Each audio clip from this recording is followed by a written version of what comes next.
جب آپ کو اپنے ستائیں، بعض اوقات آپ کو اپنے پیارے رشتوں سے ٹھیس لگتی ہے، بغیر کسی جرم کے آپ کو سزا دی جاتی ہے، تو ظاہر ہے پھر انسان بہت دکھی ہوتا ہے۔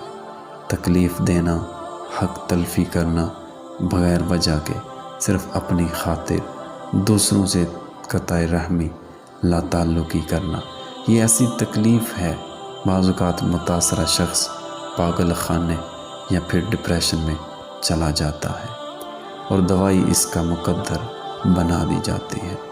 مگر جو لوگ یہ اذیت دیتے ہیں، سکون ان کو بھی نصیب نہیں ہوتا اگر معاملہ رب کی ذات پر چھوڑ دیا جائے تو۔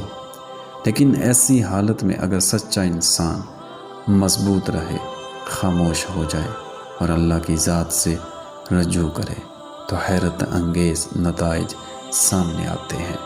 نبی پاک صلی اللہ علیہ وآلہ وسلم اور ان کے چچا کا قصہ، حضرت آسیہ ان کے شوہر کا قصہ، حضرت نوح کے بچے کا قصہ۔ مظلوم فاتح ہوتا ہے، ظالم ساری عمر اسی حالت میں جلتا ہے۔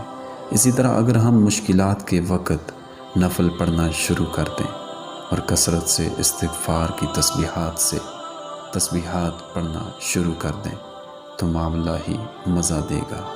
روزانہ قدرت کے رنگوں کو دیکھیں، سویرے سویرے اٹھیں اور سبزہ دیکھیں، پرندوں کو سنیں اور ذکر و اذکار کریں، قلبی سکون بھی ملے گا اور صحت بھی بہتر ہوگی۔